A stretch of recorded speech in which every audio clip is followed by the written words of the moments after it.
त्रिभुज बना हुआ है।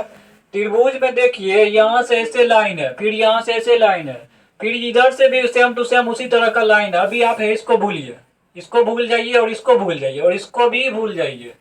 अब क्या है कि दिया है डी ई समांतर ओ क्यू, डी ई समांतर ओ क्यू और डी एफ समांतर ओ आर, डी एफ समांतर ओ आर दिया हुआ है ना। तो ये अलग त्रिभुज है, ये अलग त्रिभुज। सिद्ध करना है ई एफ समांतर क्यू आर।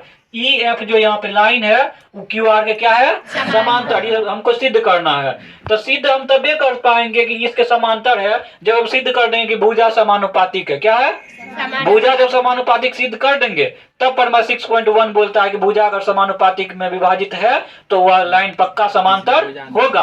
तो अब हम क्या करेंगे, इस त्रिभुज को पहले भूल जाइए, आप इस त्रिभुज में आइए। जब इस त्रिभुज में तीसरा भुजा के एक भुजा के समांतर ही रेखा खींचा गया है तो बाकी दोनों भुजा को समान अनुपात में विभाजित करेगा ना। तो पी ई बटे ई क्यू बराबर पी डी बटे डी ओ, यही ना हुआ।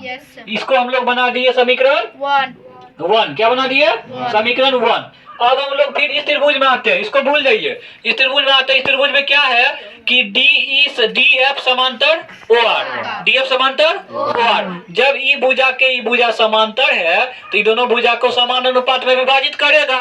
समान अनुपात में विभाजित करने का मतलब परमा 6.1 से पी डी बटे डी ओ बराबर पी एफ बटे एफ आर। समझे। अब इसको हम लोग बना लिए समीकरण 2।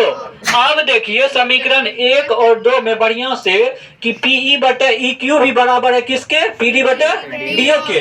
अब यहाँ पे पी एफ बटे ई एफ आर भी बराबर है पीडी बटे डीओ के। तो दोनों एक ही चीज के बराबर है, यानी कि दोनों आपस में क्या है, बराबर। तो समीकरण 1 तथा 2 से पीई बटे ई क्यू बराबर पी एफ बटे एफ आर, ये दोनों क्या हो गया समीकरण 1 और 2 से बराबर। ई भुजा बटे ई भुजा बराबर ई भुजा बटे ई भुजा बराबर हो गया। अब आप क्या कीजिए, अब आप ये बीच वाला को भूल जाइए, ये बीच वाला को भूल जाइए। अगर आपको हम बोल रहे हैं ई भुजा और ई भुजा और ई भुजा और ई भुजा, इसका अनुपात और ये दोनों का अनुपात बराबर है, क्या है, बराबर है। पीई बटे ई क्यू बराबर पी एफ बटे एफ आर। तो जब अनुपात बराबर है तो इसका मतलब यह रेखा पक्का क्या होगा, समांतर। कौन कह रहा है यह बात, परमा 6.2। तो हम लोग यहाँ पे लिख दिए चूंकि त्रिभुज पी क्यू आर में ई एफ दोनों भुजा को समान अनुपात में विभाजित करता है, इसलिए परमा 6.2 से ई एफ समांतर होगा क्यू आर के। समझे इसको। चलिए लिखिए।